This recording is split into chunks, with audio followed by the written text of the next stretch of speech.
Hi, welcome back to Fun Bites Bake Along 2.0. On here on the second week, meeting you live on both Facebook Fun Bites Bake Along group and on Instagram Fun Bites page as well. We will be live every Friday on 4:30 p.m. and I'll be there baking a new dish, a new something to bake with a recipe that I've tried over the week and that I'm pretty sure is going to work for you guys if you're going to try in the exact same way that I will be demonstrating you during the live here. Okay, so this whole thing that you can see, today is my birthday and my team had surprised me with a really lovely arrangement and all that. And I didn't think of it. So the live was scheduled to go on today, irrespective of being the birthday or whatever. And I didn't want to remove this. It looked really pretty. So that's a birthday and live on that day. So, okay, so don't mind this lovely balloons behind me and it says happy birthday. Okay. I'm just looking at that device to see if there are any comments. Okay, so let me start with what I'm going to do today. You have seen the posters which said shortbread thumbprint cookies. The recipe card is shared like, an hour ago or 30 minutes before the live. Thank you for your birthday wishes. Thank you so much. So the recipe card is shared. You could refer the recipe card. The instructions are also very clearly given there for you to refer it. Okay, and so I have the ingredients measured with me. So when I was looking for what could be the second bake along, I was finding something that will be very attractive and also quite simple because we have to just warm up. I really don't want to, kind of go to something very advanced because I want most of you to participate and keep it very simple. So thumbprint cookies looked very attractive and I wanted to do that. And then it was like the shortbread thumbprint cookies that I had shortlisted.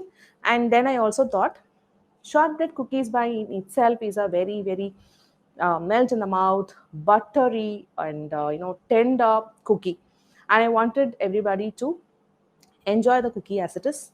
So in the live, now I'm going to divide the dough into two.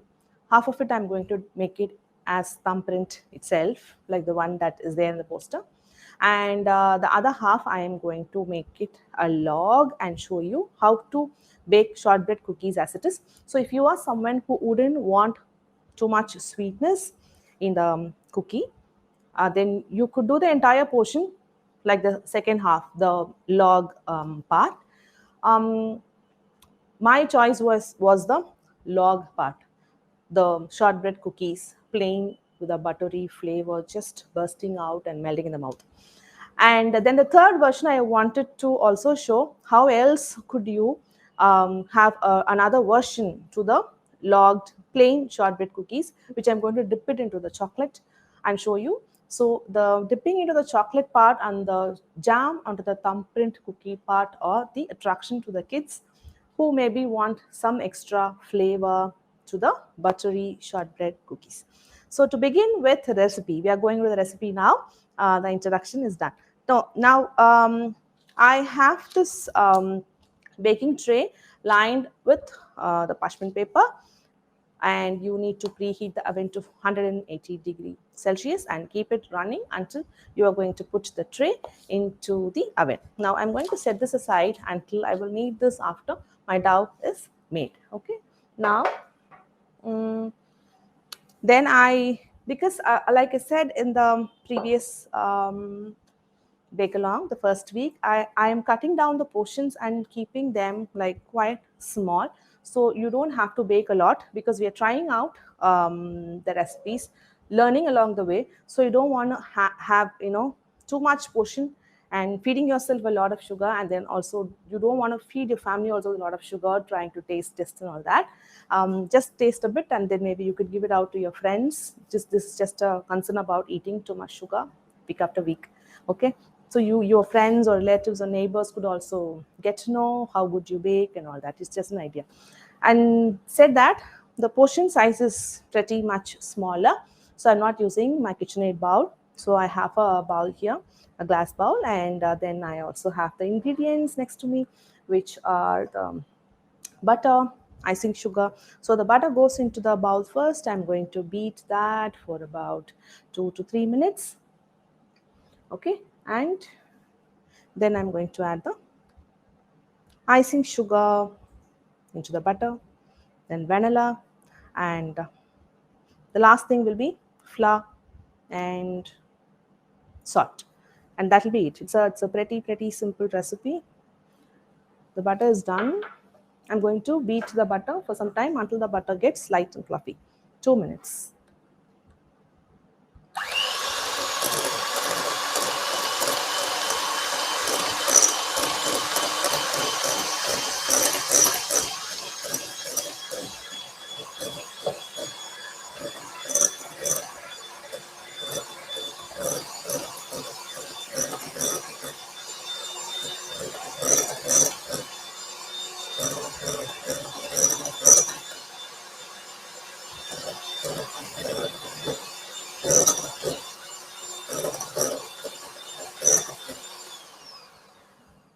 Maybe the butter just becomes soft, and then if the bowl was a little smaller, the butter's color also would change. You could continue to beat till the time. And the next step is to add icing sugar. The icing sugar is already sifted. You don't want to add the icing sugar without the without shifting, or that is going to have lumps, and you don't want that. What I'm going to do to avoid the icing sugar splattering out, and that's going to waste on the measured ingredients, right? So I'm just going to combine it with the butter once with a spatula, and then continue to beat. Here this step is the creaming part, and you want to beat for about 3 to 4 minutes, because the quantity is not much, right? And allow the color to change from this yellow to a little more lighter color, and it also should get a little more fluffy.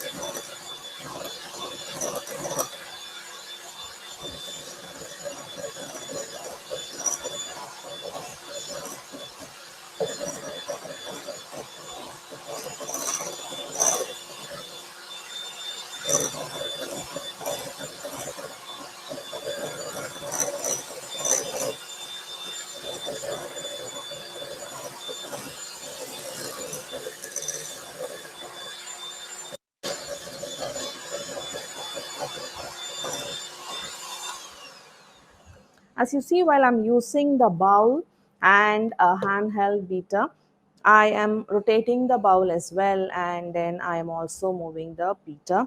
You cannot be just leaving the bowl like that and then keep eating in one place, because you're not going to incorporate all of them, right?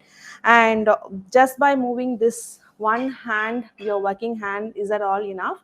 Maybe not, because you want the entire thing to combine well. So if you're using a handheld bowl and a handheld beater, then moving this bowl with the hand that is not your, the working hand, and the one for me is the right hand. I'm also going to move my hand beater, and then the bowl I'm going to do it again, so you get to see, because that is important. You cannot be beating just in the middle and not allow the entire content in the bowl to incorporate well. So I want you to watch how the bowl is getting moved and my right hand going around.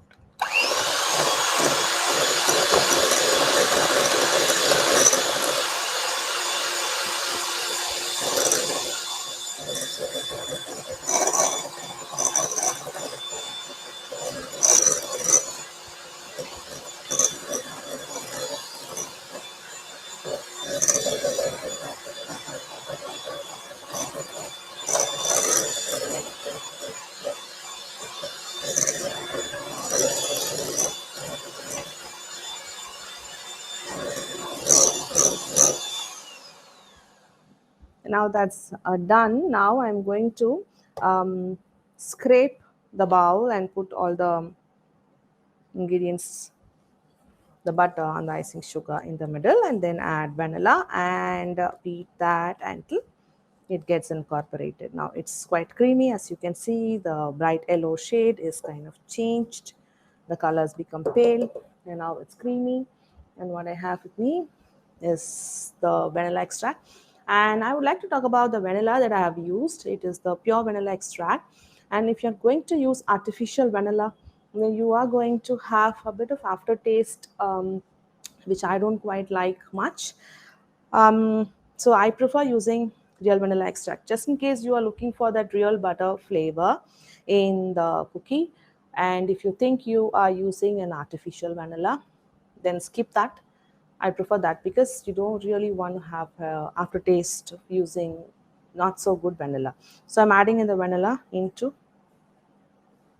the butter and sugar. I mean, vanilla is like, so important to me. As much, not even waste a drop. Put everything in. And going to be just until the vanilla gets incorporated.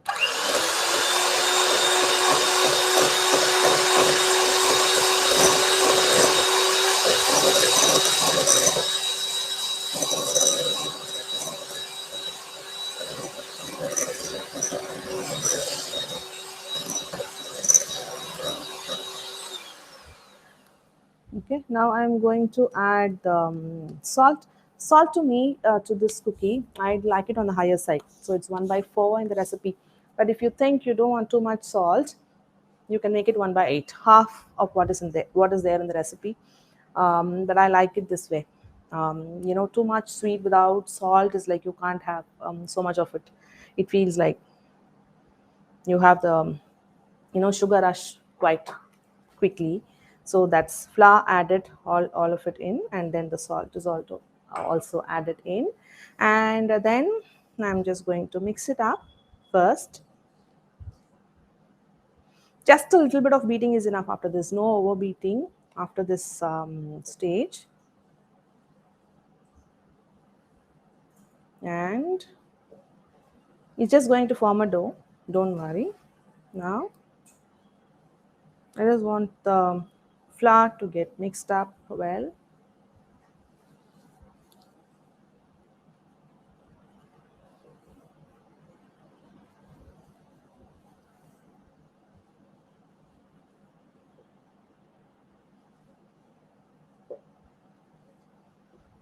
Then now I'm going to beat this just a bit until this is all going to come together and become like a dough. You don't want to overbeat, otherwise it's just going to get very soft and you wouldn't be able to handle much.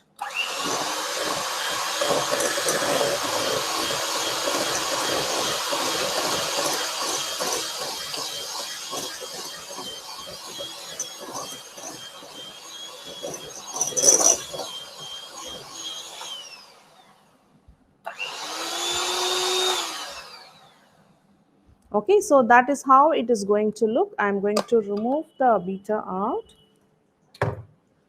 Okay, I'm going to use my fingers and just take all the dough out.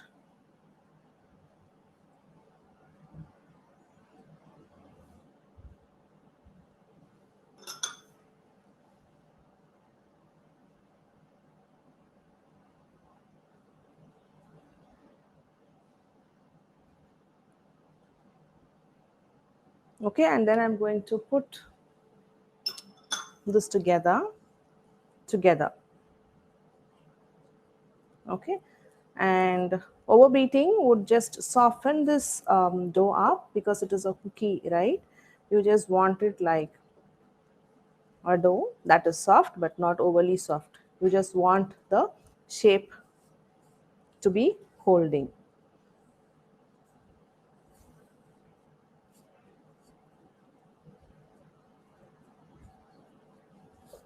Okay, so now this is the dough, that little portion. Now I'm just going to divide this into two parts like I explained. let me just wipe my hands and then the table as well.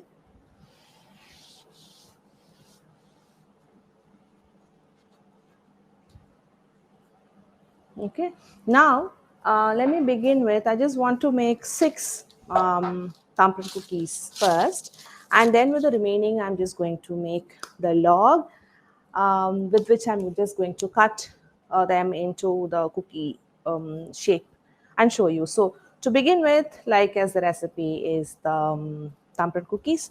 Now if you could see it, uh, I'm just going to make a ball that is about an inch. Okay, an inch is like your index finger till here. Okay, the diameter of that could be somewhere within, okay, the diameter will be somewhere within this size. So make a clear ball, and then place it here. You just want to leave about 2 inch at least between each cookie. It is going to flatten up a little bit. You could have, I think you'd have seen there is no baking powder or baking soda, and it is not going to rise much.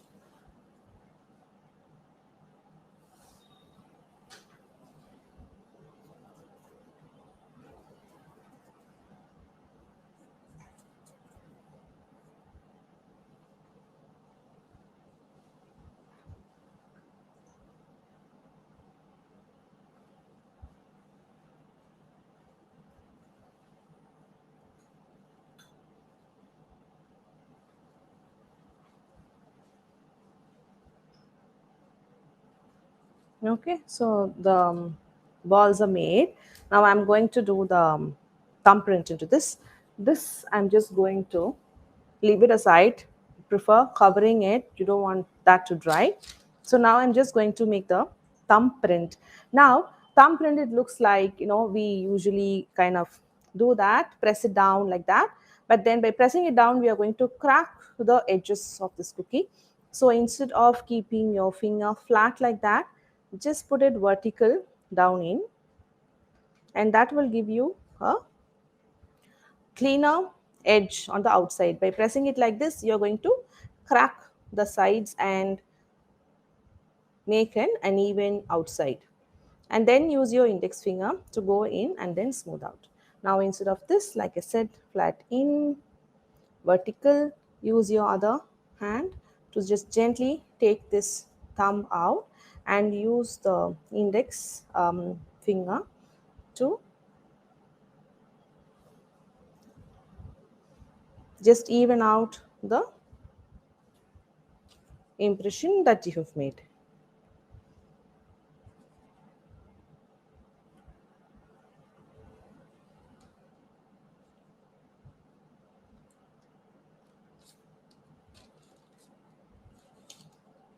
Okay, now the impression is made. Into this, I just want to use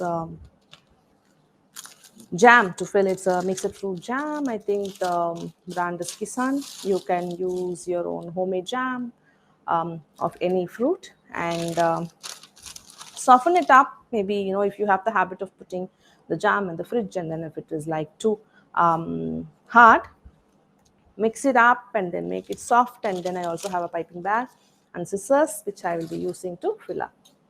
Now I'm just going to soften up the jam that I have.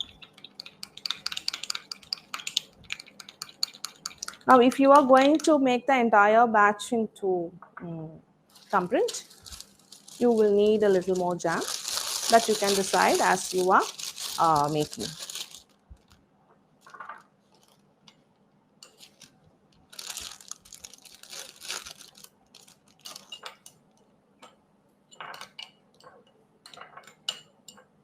You could use a jam of any flavor to your preference.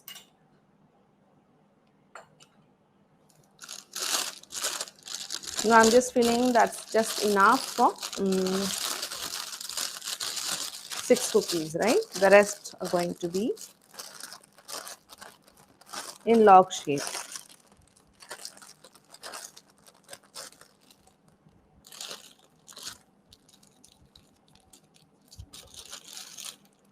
Now I'm just going to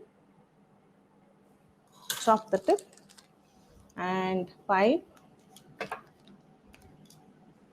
You don't want to overfill. You don't want the jam to come out of the cookie, just to the level of where the impression ends.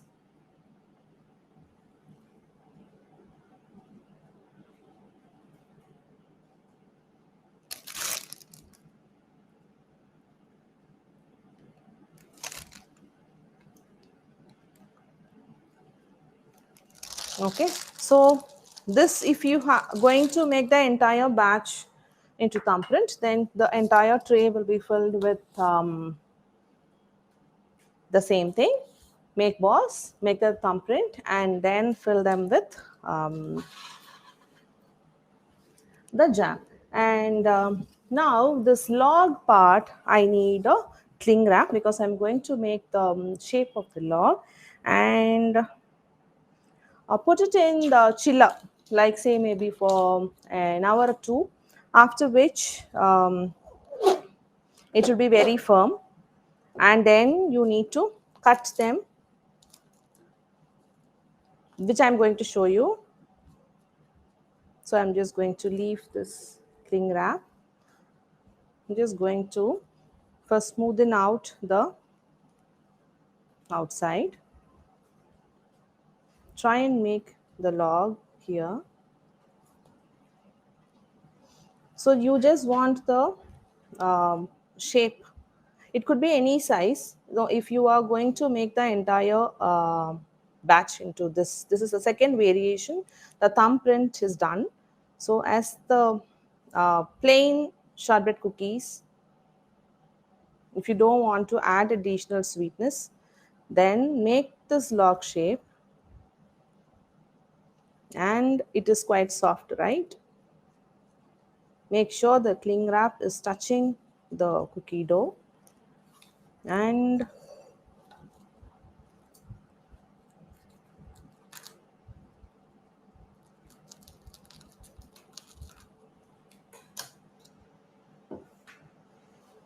going to wrap this.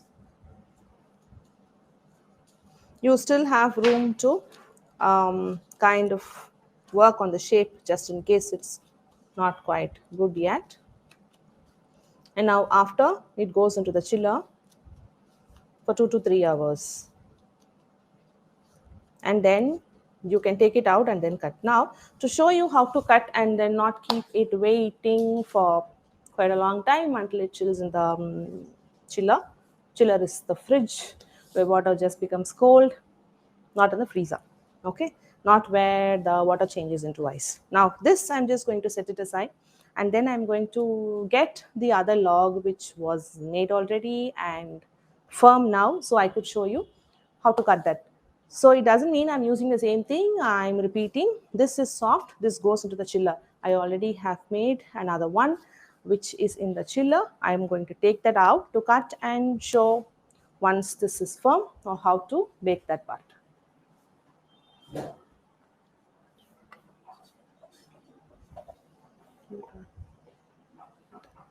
So this you can see is quite firm. Okay, I can just hit and then the shape doesn't change much. It's firm now. Maybe it's taken out and then it is lying here for about uh, half an hour. Just before the live, I had just taken it out. I'm going to open the cling wrap.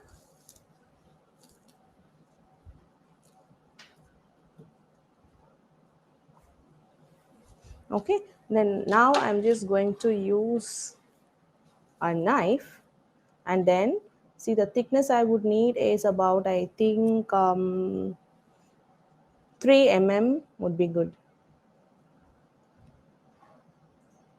Now you cannot cut this. This is the, at the end you have this, so it may not be flat on both the sides. Now I'll go and then start cutting, cut it through, and then you see you have a really beautiful slice of the cookie dough.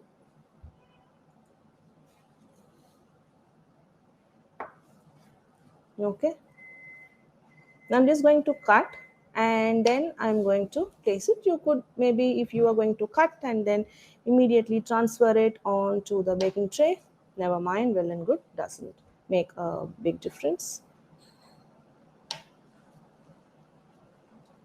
Now, if you are going to do something like me, then the thickness of this version and the thickness of the thumbprint cookie version is not the same, right? So the baking time could vary. Now, I'm going to place this on the baking tray and it's not going to rise much. So you really don't need a lot of space like any other cookie. So I think I have a good number of both the versions. Now this will go into the oven to bake at 180 degrees Celsius for about 14 minutes is what I first I tried, like, because they you don't want them to be like too brittle and all that. So 10 wasn't sufficient, 14 was good, 10 plus 4. So then the second version, when I tried to bake, 14 minutes is good, but the top is going to be not so much of color change is going to happen on the top, but the underside is going to become golden brown. And there, depending on how much crunchiness you would want, you can increase the baking time by a minute or two. Like it can go to 15 minutes if you want it a little more crunchier, but if you want it softer, then 14 minutes is quite good. Now this will go into the oven to get baked at 180 degrees Celsius for 14 to 16 minutes depending on the end result of the cookie that I would want. Now I'm going to put this and get the one that was baked today morning, because again I don't want to keep you waiting until the baking time is going to happen. Maybe we could chit chat the time, but I thought let me finish with the whole thing, and then once we have the doubts, I'm going to look into the comments and then answer your queries if you have. Now the baked version, I'm just getting it. You can see the underside is not too much of a golden brown, because I like to softer and a tender cookie instead of making it like, snap it so much. This snaps as well, which I'm going to show you, but the melting in the mouth is so much better when it is not, when the underside is not too much of golden brown. So you can see this is the baked version, and the underside you can see is like, not too much of golden brown. You can see one side of it, you can see the color change. And this is the upper side, okay, of both, and this is the underside. And you can see as it drops, that's a good sound, which is firm. And the underside of this thumbprint cookie is also quite good. This is the golden brown, the lighter golden brown that I thought I prefer for my palette. Okay, now I am going to snap one of this and show. Okay, so that's how the texture looks. It snaps quite good, and it is quite stable as well, right? See, I have snapped quite a few. That's how I like it. You could go a little more, like 2 more minutes, and I'm just going to snap one of this to show how it works. Okay, so the jam is quite firm after it's baked, and you can see the texture of the cookie. is quite great as well. Now, these are the two versions. Now, the third version which I wanted to show you was to dip these cookies, the ones, just the shortbread cookies, just the plain ones, in melted chocolate. So now I have dark compound. If you're going to use chocolate, then you have to temper that. You could use compound as a quick fix. Okay, so if you are sure of tempering, then go ahead with chocolate and temper and use it for this purpose. And if you do not know tempering, it's okay, don't fret. You can use compound. The brand that I've used is Vanilla Dark Compound. I'm just mixing it up. It should be like, a few grams just in a bowl. You don't have to really weigh this and measure. Just microwaved this for about, say, maybe 15-second bursts. Okay, so now you have, and you can see it is flowy, right? It can be a little warm, it's okay for it to come down to complete room temperature, and then it's like it's almost set, and the look and feel of it is not going to be great. So now I'm just going to move these cookies aside here. I'm going to create more room for the ones that I'm going to dip it in chocolate, and I'm going to leave it here, and then I'm going to allow it to set in the fridge. Now that's the chocolate and that's the cookie that's baked. I'm going to dip it in either ways, completely in like that or diagonally in as well. For the first step, let me just put it completely in. I'm just tilting the bowl. So even though the bowl is not really full, I could just go a little beyond. Okay, now I have to drip off the excess. Okay, because you don't want too much excess, and as you're going to keep that on the baking paper, too much of chocolate is going to drip on the sides, which you might have to trim later. So for now, dripping off here is a better idea, and also just trying to remove a little bit from the bowl and also keeping the sides covered. So you can see the half of the cookie is covered in chocolate. I'm going to keep it on the butter paper. One more, like the other version I liked, was the diagonal one. Leaving it diagonally in, just tilting the cookie on either sides, and then making sure, because you don't want to really melt a lot of chocolate for this purpose, right? So you could just tilt the bowl and dripping of the excess. So you can keep it uniform, or you could just have the chocolate dipped in different shapes. And so, like people really want to grab, if you are going to, make these for kids and then make it like an attraction, they really want to maybe have different shapes. As I'm just scraping, I also want to check if I am covering up the entire sides of the cookie. Okay, and there is not excess, and this is good to go on the sheet. Now half and half like this. So just the ways, it can be anything you think works good for you, like tilting it in the bowl's hand and the hand that you're holding the cookie, both goes on, dripping of the excess. And now this should go into the fridge for about 10-15 minutes, not more. Don't keep it too long in the fridge, because then there is a lot of condensation, too much water on the chocolate, and then there is panic. Okay, so this I am going to leave it here, while I already have one that I made this morning and put it in the fridge, set it quite well, and I have it here, which I want to take and show you how it has come out. So here's that version.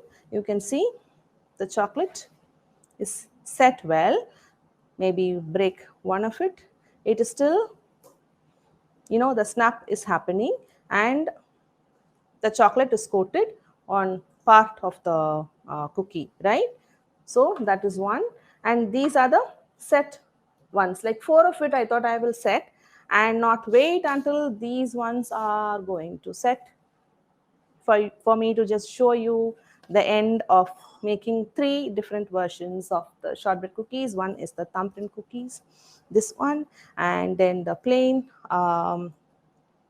shortbread cookies, which was cut, made it into a log, keep it in the chiller and make it firm for about 2 to 3 hours, after which take it out and then cut them into the shapes, the rectangle shapes, and bake them, eat it as it is. This is my favorite. And the last version is to dip the plain ones in the chocolate, and half of it is coated in chocolate. So you also have the chocolate flavor together with the shortbread cookie, right?